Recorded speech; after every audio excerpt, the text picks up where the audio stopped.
What's going on, guys? Kenny here again, and today I've got another hype versus reality video for you guys. And if you read the thumbnail, you know it's going to be about this guy. This is the Ferrum Forge Archbishop 2.0. This is a Wii collaboration. This is not one of the Mass Drop / Wii collaborations. This is just one of their Pro Series line. And this is the second in that line. I think the first one was the Fortis 2.0, and then this is the Archbishop. The Archbishop is a relatively popular design in their custom line as well. I think years ago it was, and this is a great knife for them to go ahead and do in their Pro Series, as well as the Fortis. You guys well know I already did the Fortis review, and I absolutely love that knife as well. So, yeah, and getting into this review today, like I said, this is a hype versus reality. Although I did do a pretty extensive first impressions on this knife, so I think this one's going to be cut a little bit shorter. I'm not going to go into as much detail on some of the aspects that I already covered in my first impressions. It was relatively extensive, so I know I already covered a lot of stuff. In saying that, I'll let you know how it's fared over time, and if it's become more of an issue or less of an issue, or what's going on with it at this point. So, in saying that, I'll go ahead and put the specs on the page here, just like I always do. Yeah, I just want to save you guys some time, and I don't like spewing off a bunch of numbers, so I'll just go ahead and do that, get that out of the way. And then I'll bring you guys back and we'll go ahead and do some size comparisons. First things first, I'm going to go ahead and bring in the Fortis 2.0. You can see that the Fortis is a slightly larger knife, but I mean, ever so slightly. You're talking, you know, maybe a quarter inch, maybe 3/8 of an inch, but really similar size, and very good comparison if you guys have that. Otherwise, I'm going to bring in some Spyderco's, go ahead and do a PM2, Blade HQ exclusive, and then a Manix Knifeworks exclusive. Those are going to give you a good idea of the size of the knife. You can see here your grip size. It's about the same as the PM2, maybe a little bit longer at the butt end, and it doesn't have this curve to kind of pull your fingers in, so even allows for a little bit more movement or different size hands and stuff like that. And then we'll go ahead and bring in a Benchmade. Got a 940 here. Good size comparison, and then a Bug Out. You can see a relatively similar size knife to the 940. Definitely bigger than the Bug Out, although I bet your grip size, yep, it's about the same. And then just one more for fun, just because it's right here and I just want to show it off a little bit. That's right, this is the Peter Rosenti Custom that's on loan to me right now. Man, lining the pivot up, the handle kind of comes out here a little bit. Let's go ahead and line the pivot up a little bit more. Get an idea. Yeah. No, not too many people are going to have this out here to compare it to, so it's not a very, it's not a good size comparison, but anyways, moving right along, I'm going to go right into the hype here. And the hype is, there's not a whole bunch of hype out there on this knife. It's not like Spyderco or Benchmade where there's a lot of hype surrounding it.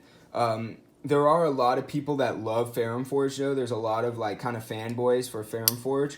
So there is some hype about this knife just because the Archbishop in general got a lot of good response for it. And I think that's also why they went right into the Archbishop as the second knife they did in their collaborations with Wii, the Pro Series. So yeah, the Archbishop, it has good EDC size, capabilities and all that. Really good size knife. It also has a really cool shape. I guess that's more of a subjective thing, you know? Kind of has that almost like medieval meets, you know, like more of a, I don't know, cutting edge type of knife. No pun intended. But yeah, so the look was really cool, you know? Like kind of has that just edgy type look. Again, no pun intended. But it had that look. It also, you know, the Fortis 2.0 was an S35, and then the Archbishop was going to be coming in M390. So that was another, you know, good, nice thing that was kind of like part of the hype of this. Then also, they were going to have their own special in-shop exclusive, which was this carbon fiber inlaid titanium handle with contoured handles. So this was like an exclusive just through their shop, which was kind of cool. So that was kind of part of the hype on this guy. And then I think it was a lot of like personal hype as well, just because I loved my Fortis, and I really have been liking Ferrum Forge, and I just really wanted to get their next model, you know. I even have the ProTech collab with Massdrop. That one's on order as well, so that one will be coming too. So I really just had this kind of like, whoa, like a lot of, just a lot of hype surrounding Ferrum Forge for me personally. And it's also a local designer, you know, they're down in San Diego, which is really close to where I live. You know, they're about an hour away, so it made it possible for me to go and talk to a custom maker and also talk to him about his designs, and just, it really was cool to be able to do that, and it kind of made the hype even more so for me. In saying that, it doesn't change my perspective as far as like objectivity, because I'm still just, when I believe in something, I can be full-blown, almost like a salesman. I know some people have said like I could be a salesman. Well, as long as I believe in the product, and as long as the product performs to what the hype is, you know, like that's when I become a salesman, is when it's just above and beyond, or it just makes, it really comes to fruition with the hype. So in saying that, the reality, guys, when I got this thing, I think you guys, most of you guys that are watching this probably already saw my unbox or my first impressions video about this knife, and the reality did meet, the hype did meet reality with this knife. If you watch my first impressions, you'll know that I did have a chance to go to Ferrum Forge and pick this knife out. I got to handle each version of the knife and see which one I liked better, which was a new thing to me. Normally, I'm just ordering online, waiting till it lands, checking it out, and deciding if I like it or not. It's usually not something I get to go choose the knife I'm gonna have, which is, it's something new to me, and I'm not used to that, but it was nice. It was a nice touch. It was something new to me, and it was cool. So I went ahead and I went into the shop. If you watch not only my visit to them, but also the first impressions, you'll know that I had to choose. I really was in between this one and the chevron pattern. Watch that video to get why I chose this one.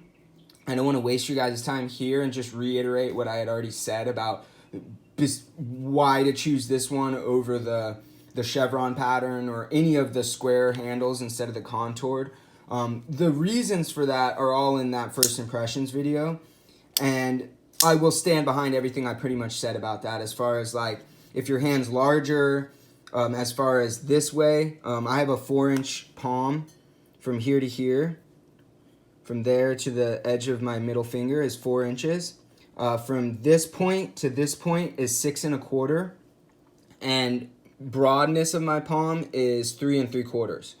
So in saying that, this knife fits excellently in my hand as far as like the contoured handles. If you go with the square handles, I would say for a larger hand, like if your palm was broad, like longer this way, the square handle might fit your hand a little better and not feel thin in your hand.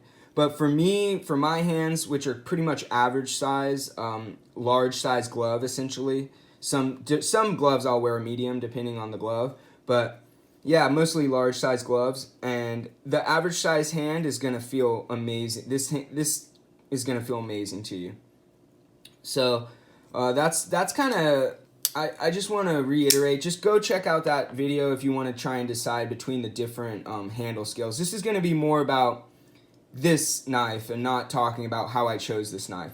So in saying that, I really was impressed with this knife, guys.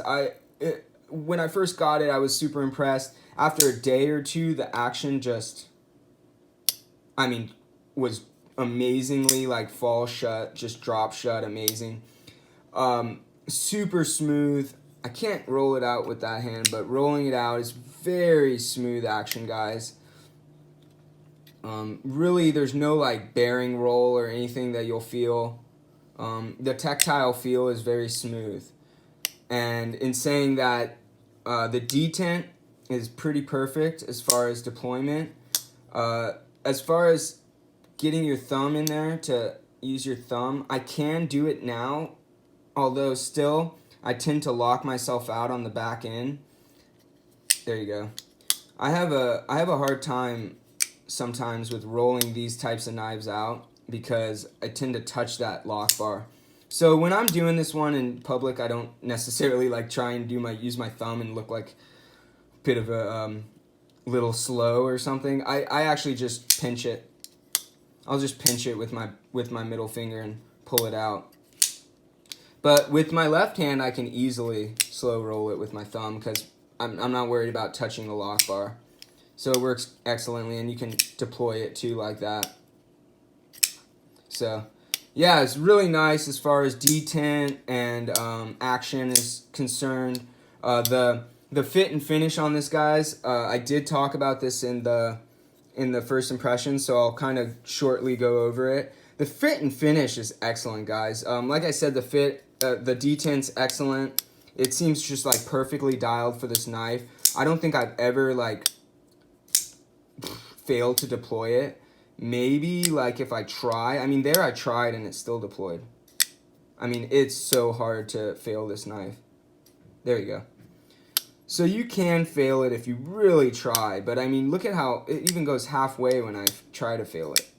So yeah, it's really, really perfect detent and very smooth.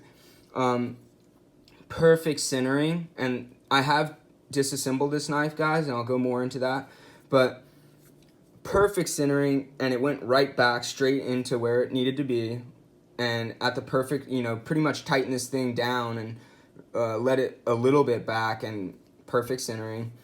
The anodizing, guys, is definitely kind of next level. It's got a really cool stonewash look to it, and they did a really beautiful job with the finish on this knife. The stonewash on the blade is well done as well. Almost like an acid etch stonewash. It does show, guys, you see that. It does show usage. But nothing I'm worried about. It's a user, guys. I'm using this thing. I don't really care. And I could always acid etch it myself and go ahead and re-stonewash it and stuff. But really nice finish. As you guys can see, as far as the finish, we got chamfered everywhere, guys. Chamfered in here, chamfered on the lock bar, or I mean like the lock bar cutout. Chamfered everywhere, guys. Chamfered here, so you don't have a hard edge on that where the lock bar cutout is. Chamfered inside on the back. Beautifully done, guys. Just nicely rounded everywhere.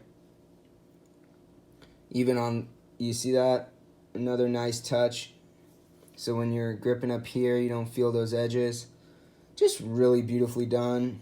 Chamfered on the jimping. This jimping, guys, is absolutely perfect. This is what jimping should be if there's jimping. It's cut down pretty deep, but then chamfered, so there's not, when I just run my fingers across it like this, it doesn't catch. As soon as I put pressure, it wants to grip. So that's just beautifully done. Really nicely done. And there's no ramp either, so you really just can put your thumb wherever it lands, and it's really nice in that way. That's the one thing about the Fortis where it does kind of push your hand back into a spot. But in saying that, you have a lot of space here to just put it wherever it wants. So I have no problem with this little ramp here. It actually does really well. But I will say, for people that don't like jimping, this jimping is much more like friendly. This jimping is a little more aggressive. So, you know, just something to note. And then I don't mind either one personally.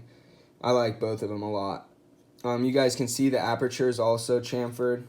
So just really beautifully done as far as like rounding everything, making sure everything's done well. I mean, look at that flipper tab. I mean, there's nothing objectionable there. That jimping is done almost perfectly, where it doesn't really tear up stuff in your pocket necessarily, but it just, I've never slipped off this flipper tab. It just really deploys amazingly. And you can see where the jimping is. It's almost more accustomed to a push button, where you can see it flies out doing that. But you can also just light switch it, no problem. I did kind of slip off right there, but it's just because I was trying to make sure I was light switching. Yeah, and that's the only time you would slip off, is you're trying to almost grab the top. But really, there's nothing. You just put your finger there and push, and it's gonna come. No matter how you do it, it's gonna come out flying. So really nicely chamfered. Everything's really nicely done. As far as you can see the back spacer. There's actually something here to note that I didn't talk about. The back spacer is done excellently. It is flush as far as like you can feel a little bit of transition there, but only because if you see, they've rounded this. This is chamfered here. This is rounded down, and then also on the back spacer, it's gonna be hard to show you this. There's a radius on the back spacer. So where the two radiuses meet is actually fairly like terminated in the same point. It gives it a nice, really nice touch. Almost has that mechanical look, but it functions beautifully. And when you're really like, if you're squeezing down, that does actually kind of grip, but it's not it's not ever gonna give you a hot spot or anything. Just really beautifully done on that back spacer. And what I did mention, when taking this thing apart and putting it back together, this back spacer is shouldered and locks in positively to the scales, and it's really nicely done, guys. Really nicely done. And this thing went back together beautifully. Really nice. This is a free spinning pivot, just so you guys know. It's something to contend with, which just putting lateral pressure on the blade can lock that up. You know, you just kind of put your finger on the blade like that and it'll lock it up. Puts tension on that pivot. This does have a lock bar insert. And I've never ever noticed any lock stick at all. Even, I mean, none at all. Nothing. No lock slip. No nothing as far as this lock bar failing. And you can see I do have maybe about 25-30% lockup, but nothing that would bother me, and definitely not failing. So yeah, really nice fit and finish. And oh yeah, I'll talk about the insert, because I did talk about this in the first video. You guys can see this inlay is done very well. There's no like weird gaps or anything. It's very, very consistent. So and then the weave of the carbon fiber is very cool looking. Kind of has some depth to it. Very beautiful. In saying the touch, I did talk about how like here you can kind of feel it now going this way. Now before, this was the only spot I could really feel, was right here. I don't know if here you can't feel it. Here you can feel it now. This whole right from here to here I can feel it, but it's not gonna catch. You know, it's not gonna catch on anything. I can kind of catch my nail on it, but you can see I'm going right over it. Going this way, I can kind of feel it. I'm more feeling the gap than I am feeling like a raised. Right here is a little bit felt. And I think a lot of what's happening and what could happen over time is titanium and carbon fiber are going to expand differently with heat and cold and all that stuff. So if this is expanding and contracting at a different rate than this, like let's say this is in my pocket all day and the titanium is expanded, then it might feel really smooth. And then if this is sitting on my dresser all night and it's cold, then this might shrink down and you'll feel this edge a little bit more. So that's something you guys have to keep in mind. And you can't be too critical of like two different materials going up against each other like that. So yeah, I'm not, there's nothing here that even can slightly object to. Really beautifully done by Wii. So very nice as far as fit and finish. And then as far as action, I already talked about, guys. This thing is absolutely, after taking it apart and putting it back together, you guys can see. I know, nobody closes their knife like this, right, Steve? I fucking do it all day. I'm sorry. Yeah, it's just so, I mean, I do it all day, Steve. I'm sorry. It's so much fun. As you guys can see, I can Spidey flick this thing very easily. I mean, even like doing it like just really like messing around, I can Spidey flick this in every which way. Or if you want to do a drop,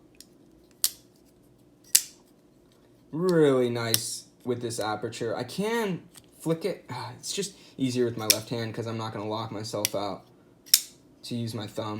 If you have like, if you can twist your hand like this, I did do this the other day, see?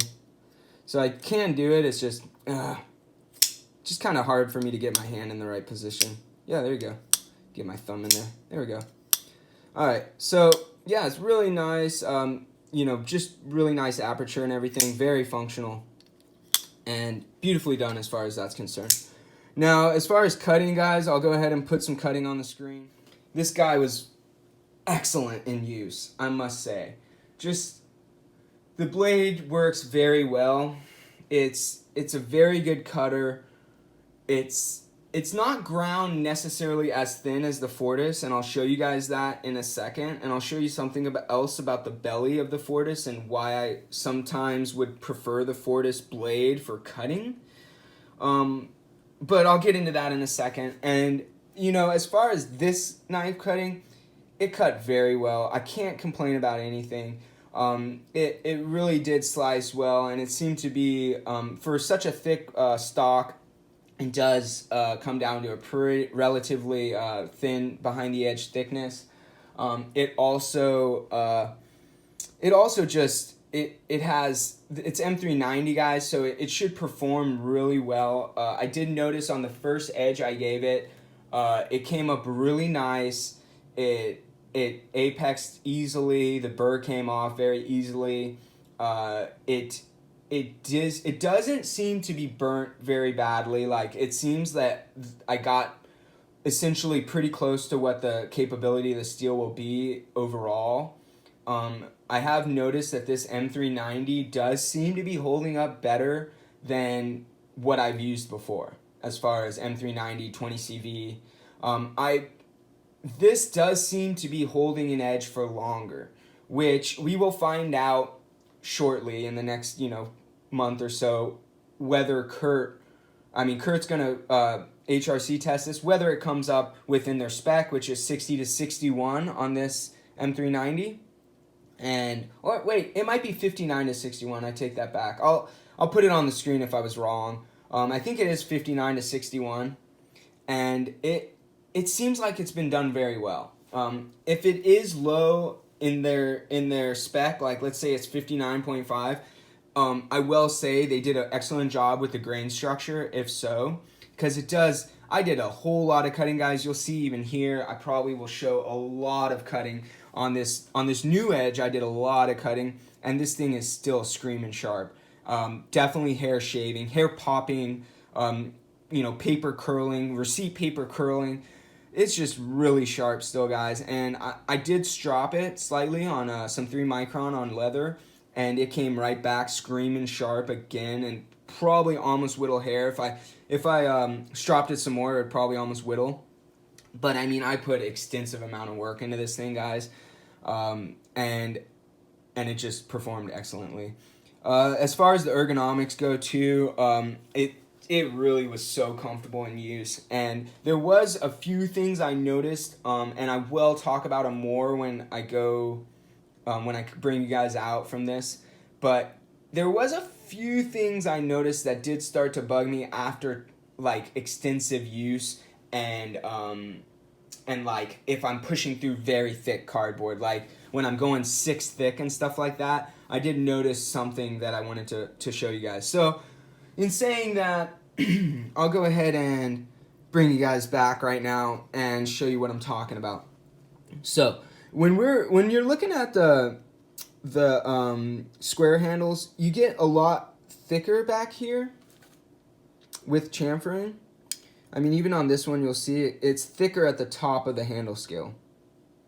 And what that does is, when I'm pushing through a lot of cardboard, like when I go 6 thick and I'm pushing through like this thinness here did start to dig into my bone a little bit. Now, guys, I am literally, just splitting hairs here. Well, not literally, metaphorically splitting hairs here, because it was only after like cutting 6 thick cardboard through double walls 6 thick and then like trying to push through, that's when I started to notice that. And I mean, after a lot of cutting too. So, and when I went back into hammer grip, I really didn't notice it too much. It was only when I was doing kind of a pinch grip push through.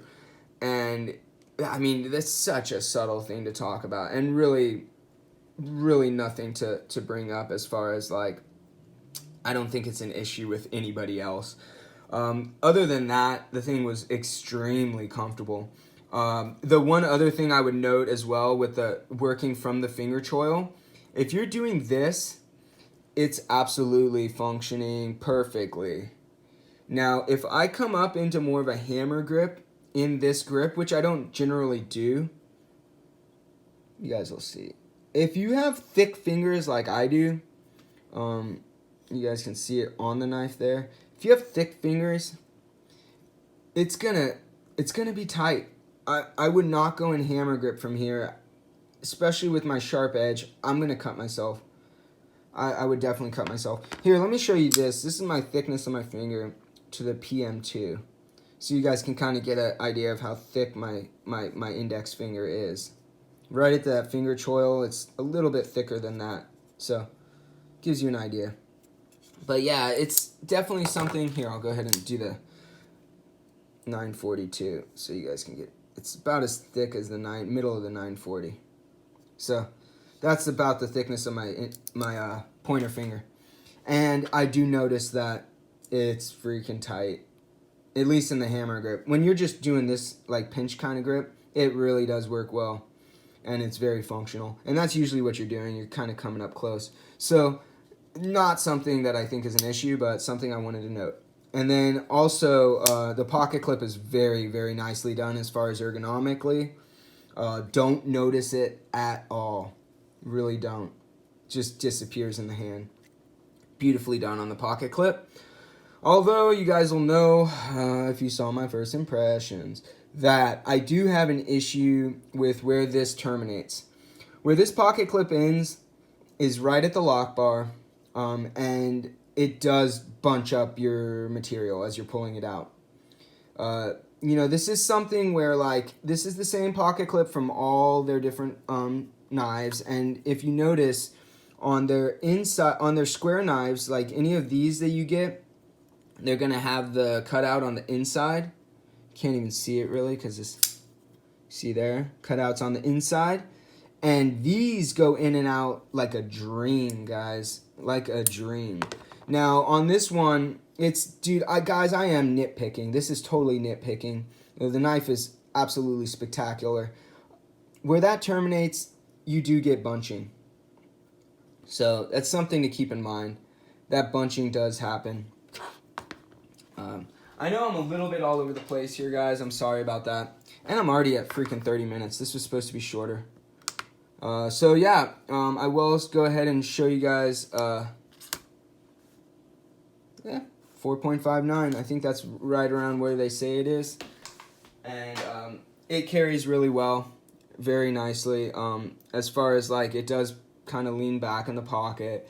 I didn't notice it getting in the way at all. It carries extremely nicely. You do have a little bit sticking up, but it looks good.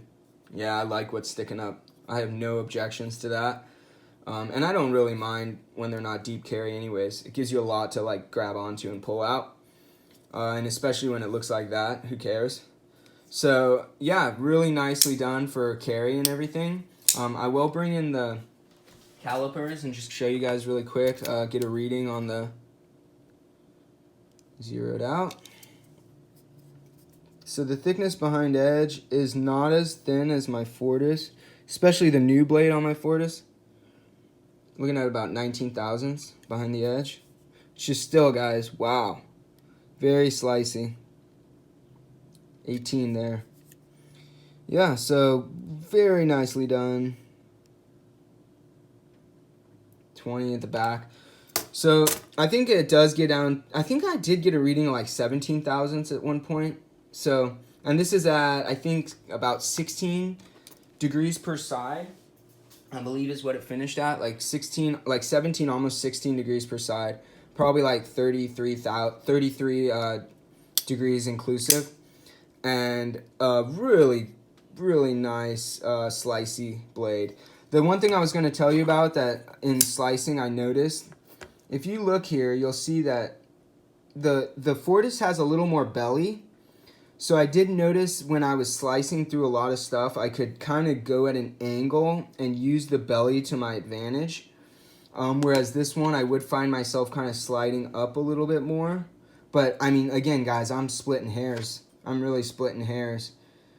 This one does seem a little bit more like I could use the belly to my advantage and stuff and kind of maneuver the knife to slice through things. But in saying that, this one was very functionally sound. I can't really complain about much as far as the functioning of the blade and everything and cutting wise. As far as M390, guys, if you don't know, M390 is a very it's a very well-rounded steel. It's got a lot of carbon, a lot of chromium, a lot of vanadium in relativity, and it's just really nicely like balanced steel. Now, the issues that we find with M390 is that in most production knives, they're just not taking it to the level it needs to be at in order to really see what it's capable of. And in saying that, I think this knife will come a little closer to that number. Maybe like 60, you know, maybe I'm hoping like 60, maybe 60.3 or something. We'll see what the HRC comes up at, but hopefully it gets up over that 60 mark, because once we get into like, honestly, even at 60, you're leaving a lot on the table. Although a lot of production companies just couldn't, you know, the profit margin just wouldn't be high enough to bring it up to like 63 HRC or something like that, because then in the grindability and all that just starts to go down, and it's going to take too much to machine it and stuff like that. And then these knives start to become $500, $600. You're looking at customs and stuff like, or mid-techs at least. So in saying that, M390 is a great steel, especially when you're talking about going against like cutting boards and stuff like that. It's going to perform better than steels like S30, as long as it's heat treated well. So in saying that, really enjoyed the M390 on this knife. I'm hoping it does come up really high in their spec range. So yeah, I'm just gonna kind of wrap up now, guys, because I don't want this to be a 40-minute video. I do love this knife, absolutely. I could probably talk an hour about it. It really was an excellent knife. And the things with the pocket clip bunching here, I could see it being a kind of a make or break moment for some people. For me, it's not.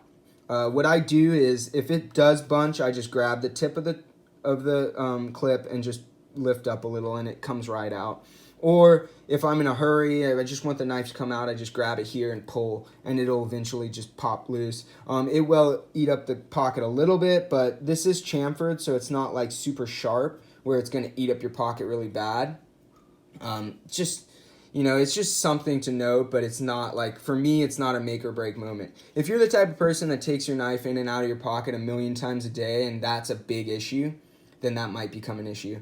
Otherwise, I don't think it's something you would even care about. And if it is, then maybe go with the other model, the one that's not contoured, and you won't have that issue at all. The chevron pattern doesn't have that issue at all. It goes in and out amazingly. So yeah, something to note. And then this point right here was just the last thing I wanted to note. It is a little sharp, although on a lot of knives that's a sharp point.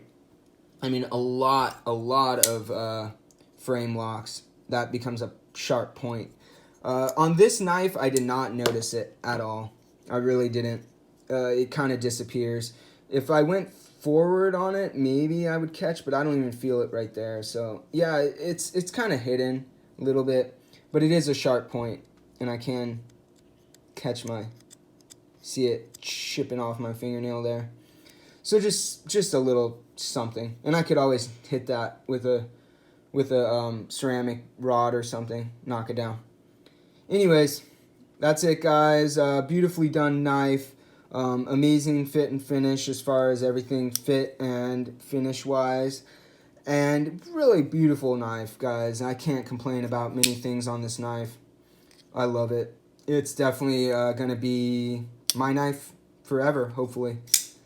So yeah, thanks a lot for watching, guys. I hope you enjoyed this. I hope you made it this long. If you didn't, I understand. Yeah, have a great day.